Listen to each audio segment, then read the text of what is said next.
Instagram, Facebook, TikTok ഇതുപോലുള്ള social മീഡിയകൾ നിങ്ങളെ കൺട്രോൾ ചെയ്യുകയാണ്. എന്ന് വെച്ചാൽ നിങ്ങളെ വെച്ചൊരു മെയിൻ ഗെയിം കളിക്കുകയാണ്.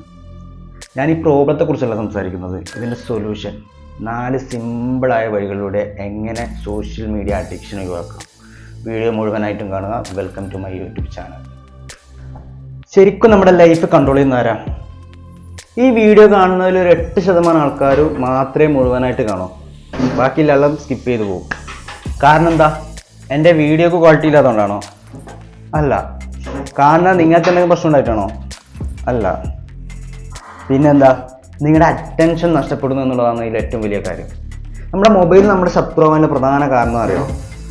എക്സാമ്പിൾ നമ്മൾ റീൽസ് കാണുന്നു. അരമണിക്കൂർ നമ്മൾ റീൽസ് കാണുന്നു. ഒരു വീഡിയോ അല്ല, ഒരു 100ഓളം വീഡിയോ ചിലപ്പം അരമണിക്കൂർ നമ്മൾ കണ്ടു കഴിഞ്ഞിട്ടുണ്ടാവും. ഇതാണ് നമ്മുടെ അറ്റൻഷൻ നഷ്ടപ്പെടുത്തുന്ന ഏറ്റവും പ്രധാനപ്പെട്ട ഒരു കാര്യം. മൊബൈൽ ശരിക്കും നമ്മുടെ ജീവിതം മാറ്റിമറിച്ചു എന്ന് തന്നെ പറയാം. ജസ്റ്റ് ഒരു ഉദാഹരണം പറയാം. നിങ്ങൾ എപ്പോഴാണ് ഫോൺ എടുക്കുന്നത്? ജസ്റ്റ് ഒരു ഫോൺ ഒരു കോളിൻ്റെ നോട്ടിഫിക്കേഷൻ അല്ലെങ്കിൽ ഒരു റിങ് ചെയ്യുന്ന സമയത്തായിരിക്കും.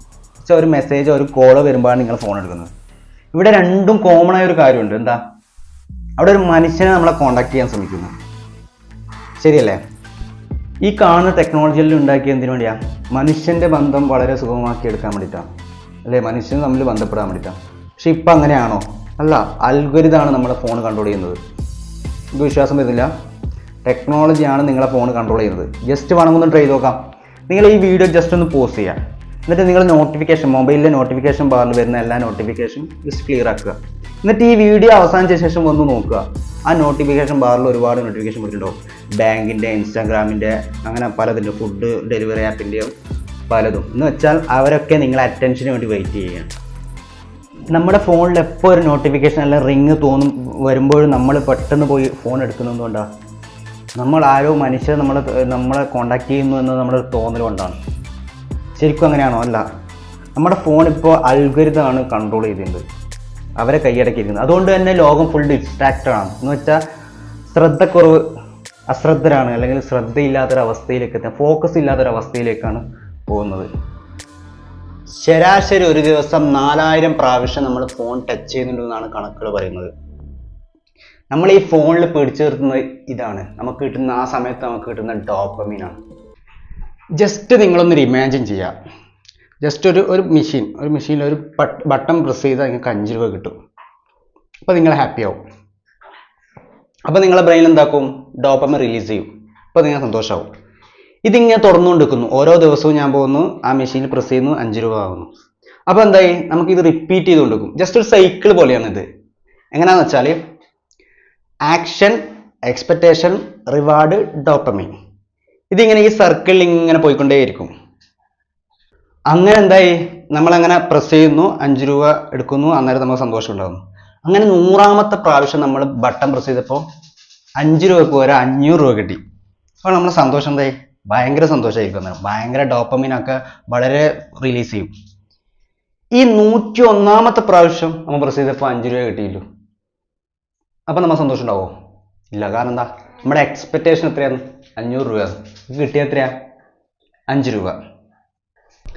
നമ്മുടെ ആഗ്രഹം 500 ആയതുകൊണ്ട് തന്നെ 5 രൂപ നമുക്ക് എന്തായാലും ഹാപ്പിനെസ് തരുന്നില്ല. 5 രൂപ നമുക്ക് എന്തായാലും ദുഃഖം തരാൻ തുടങ്ങി. അപ്പം നമ്മുടെ സർക്കിൾ നോക്കാം. നേരത്തെ സർക്കിൾ എന്താ?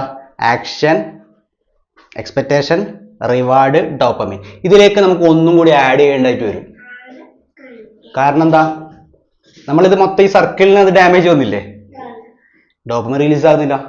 അപ്പോൾ ഇതിലേക്ക് നമുക്ക് ഒന്നും കൂടി ആഡ് ചെയ്യേണ്ടി വരുന്നത്. അതിൻ്റെ പേരാണ് അഡ്ജസ്റ്റ്മെൻറ്റ്. ഇതാണ് ഈ വീഡിയോയിലെ ഏറ്റവും പ്രധാനപ്പെട്ട പോയിന്റ്. ഈ ജഡ്ജ്മെൻറ്റ് എന്ന് പറഞ്ഞ സാധനം എന്തായി? നമ്മളെ ഹാപ്പിനെസ്സിന് ഒരു ബേസിലേക്ക് കൊണ്ടുവരും, ഒരു മാനദണ്ഡം കൊണ്ടുവരും. അപ്പം എന്താവും? നമ്മൾ 5 രൂപ എന്നുള്ളത് നമുക്കൊരു നോർമലാവും. നമുക്ക് ചോറും കറിയെല്ലാം കിട്ടുന്ന പോലെ അതൊരു നോർമലാവും. 500 കിട്ടുക എന്നുള്ളതായിരിക്കും വലിയ കാര്യമായിട്ട് വരിക. പിന്നെ നമുക്ക് എന്തായി? ഈ 5 കിട്ടിയാൽ നമുക്ക് സന്തോഷം കിട്ടില്ല. അത് സന്തോഷിക്കാൻ മാത്രം ഒന്നുമില്ല എന്നുള്ള തോന്നൽ നമുക്കുണ്ടാവും. 500 രൂപയായിരിക്കും നമ്മുടെ കാര്യം. നമുക്ക് ഏറ്റവും വിലപ്പെട്ടത് 500 ആവും. നമ്മൾ മറന്നു പോകുന്ന ഒരു കാര്യമുണ്ട്. എന്താണെന്നറിയോ? സോഷ്യൽ മീഡിയ നമ്മുടെ കയ്യിലല്ല, പക്ഷെ നമ്മുടെ കയ്യിലുള്ള ഒരു കാര്യമുണ്ട്. എന്താ? സോഷ്യൽ മീഡിയ കൺട്രോൾ ചെയ്യുക എന്നുള്ളത്. എന്ന് വെച്ചാൽ നമുക്ക് അതിനോടുള്ള ഭ്രമം കൺട്രോൾ ചെയ്യാൻ കഴിയുക എന്നുള്ളത് മാത്രമേ നമ്മുടെ കയ്യിലുള്ള ആകെയുള്ള ഒരു കാര്യം. സോഷ്യൽ മീഡിയ കമ്പനികൾ നമ്മളിൽ നിന്ന് മറച്ചു വെക്കുന്ന ഒരു വലിയ സത്യമുണ്ട്. എന്താണെന്നറിയോ? ഈ സോഷ്യൽ മീഡിയ ഉണ്ടാക്കിയ നന്മയ്ക്ക് വേണ്ടിയിട്ട് തന്നെയാണ്. അതുകൊണ്ട് എത്രയോ ഗുണമുണ്ട്. ഈ പറഞ്ഞ മാതിരി വലിയ എമൗണ്ട് കളക്ട് ചെയ്തിട്ട് മറ്റുള്ളവരെ സഹായിക്കാൻ കഴിയും. പിന്നെ സോഷ്യൽ പ്രതിഷേധങ്ങൾ നമുക്ക് നടത്താൻ കഴിയും. ഒരു ഗവൺമെന്റിനെ വരെ നമുക്ക് താഴെ ഇടാൻ കഴിയും. എന്ന് വെച്ചാൽ അത്ര പവർഫുൾ ആണ് സോഷ്യൽ മീഡിയ. പക്ഷെ അത്ര വലിയ പവർഫുൾ ആയതുകൊണ്ട് തന്നെ അത്ര വലിയ ഉത്തരവാദിത്വം നമുക്ക് അതിനോടുണ്ട്. ശരിക്കും നമ്മുടെ ഉത്തരവാദിത്വം എന്താ? നമുക്ക് ഒരുപാട് വലിയ സ്വപ്നങ്ങളും പ്രതീക്ഷകളും ഒരുപാട് ആഗ്രഹങ്ങളൊക്കെ ഉണ്ട്. അതൊക്കെയാണ് ശരിക്കും നമ്മുടെ ഉത്തരവാദിത്വം. പക്ഷെ നമ്മൾ എന്താ ചെയ്യുന്നത്? മറ്റുള്ളവരുടെ ഉത്തരവാദിത്തം അല്ലെങ്കിൽ അവരെ ആഗ്രഹവും അവരുടെ സ്വപ്നവും നമ്മുടേതാണെന്ന് നമ്മൾ തെറ്റിദ്ധരിക്കുന്നു. ജസ്റ്റ് പറഞ്ഞുതരാം എന്താണെന്നുള്ളത്. എന്ന് വെച്ചാൽ മിമന്റിക് ഡിസയർ എന്ന് പറഞ്ഞാൽ മറ്റുള്ളവരുടെ ആഗ്രഹം നമ്മുടേതും കൂടി ആണെന്നുള്ള നമ്മുടെ തോന്നൽ.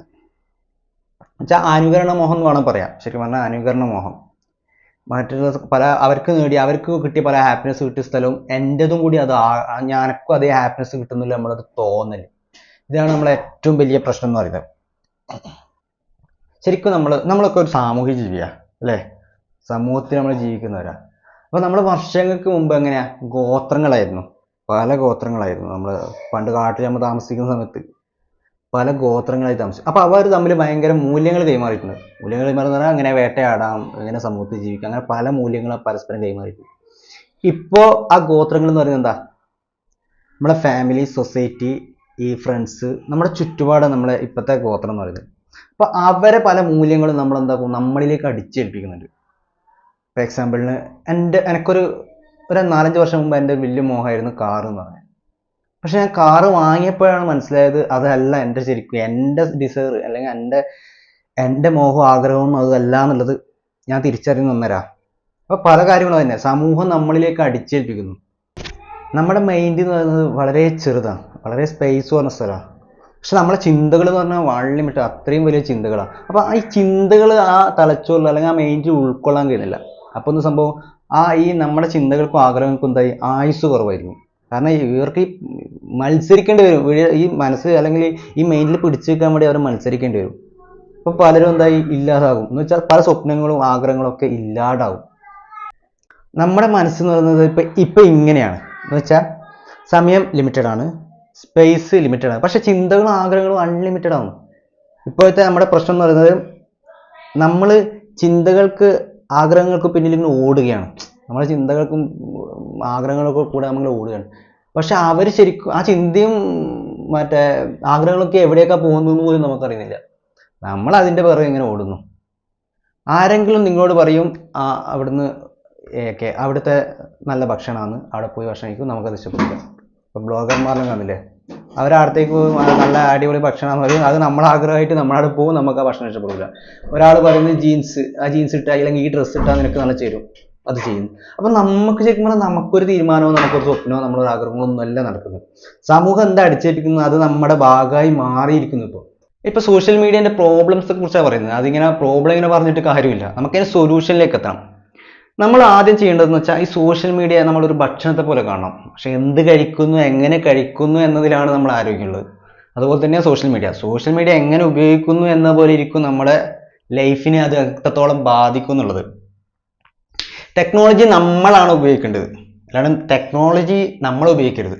വെച്ചാൽ നമുക്ക് ഉപയോഗിക്കാൻ വേണ്ടിയിട്ടാണ് ടെക്നോളജി നമ്മൾ ഉപയോഗിക്കാൻ തുടങ്ങുമ്പോഴാണ് ഇവിടെ സോഷ്യൽ മീഡിയ നമ്മളെ അങ്ങനെ കാർന്ന് തിന്നാൻ തുടങ്ങില്ല. അന്നേരമാണ്. ഇതിന് 4 സ്റ്റെപ്പുകളാണുള്ളത്. ഇതിനെ നമുക്ക് നെർഫ് എന്ന് വിളിക്കാം. നെർഫ് എന്ന് പറഞ്ഞാൽ notice, use, reconnect and focus. First നമുക്ക് നോട്ടീസ് എന്നാണ് നോക്കാം. എന്ന് വെച്ചാൽ നമ്മൾ ദിവസവും പല ആവശ്യങ്ങൾക്കും മൊബൈൽ ആശ്രയിക്കുന്നുണ്ട്. ജോലി ചെയ്യാൻ, മെയിൽ ചെക്ക് ചെയ്യാൻ, അല്ലെങ്കിൽ അലാറം വെക്കാൻ, ചാറ്റ് ചെയ്യാൻ, വീഡിയോ കാണാൻ ഒരു മൊബൈൽ പല ആവശ്യങ്ങൾക്ക് ഉപയോഗിക്കുന്നുണ്ട്. നമ്മുടെ വർക്കിന്റെ ആവശ്യങ്ങൾക്ക് മാത്രം ഉപയോഗിക്കുന്നു എന്ന് നമ്മൾ ഉറപ്പുവരുത്തുക. എന്ന് വെച്ചാൽ നോട്ടിഫിക്കേഷൻ കാണുമ്പോൾ അതൊക്കെ ഇഗ്നോർ ചെയ്യുക. നമ്മുടെ വർക്കിൽ മാത്രം ഫോക്കസ് ചെയ്യുക. Second one is use. നമ്മൾ ആവശ്യങ്ങൾക്ക് മാത്രം യൂസ് ചെയ്യുക. Third one is reconnect.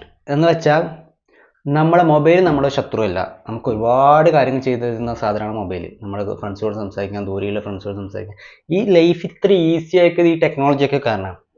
അപ്പോൾ എന്താ, ടെക്നോളജി നമ്മുടെ ശത്രുവല്ല. നമ്മൾ ഈ ഡിസ്ട്രാക്റ്റഡ് ആയ മനസ്സ് എന്ന് വെച്ചാൽ ശ്രദ്ധയില്ലാത്ത ഈ മനസ്സാണ് ഏറ്റവും വലിയ പ്രശ്നം. അപ്പോൾ നമ്മൾ എങ്ങനെ ഉപയോഗിക്കുന്നു എന്നുള്ളതാണ് ശ്രദ്ധിക്കേണ്ടത്. Last one is focus. Focus എന്ന് പറഞ്ഞാൽ ക്വാളിറ്റിയിലാണ് കാര്യം, അല്ലാണ്ട് ക്വാണ്ടിറ്റിയിലല്ല. ജസ്റ്റ് നിങ്ങളെ ഫോക്കസ് കുറച്ചും കൂടുതൽ കിട്ടാൻ വേണ്ടിയിട്ട് ഞാൻ ഒരു സിമ്പിൾ ട്രിക്ക് പറഞ്ഞുതരാം. നിങ്ങളെ ഫോൺ എന്താക്കുക, ബ്ലാക്ക് ആൻഡ് വൈറ്റ് തീമിലേക്ക് മാറ്റുക. എന്ന് വെച്ചാൽ ഈ കളറാണ് നമ്മളെ കൂടുതലും ഡിസ്ട്രാക്റ്റ് ആക്കുന്നത്. അപ്പോൾ എന്താക്കുക, നമ്മൾ ഫോക്കസ് കിട്ടണമെങ്കിൽ എന്താക്കണം, ബ്ലാക്ക് ആൻഡ് വൈറ്റ് തീമിലേക്ക് ഫോണിനെ മാറ്റുക. നിങ്ങളെ ജോലിയിൽ മാത്രം നിങ്ങൾ ഫോക്കസ് ചെയ്യുക.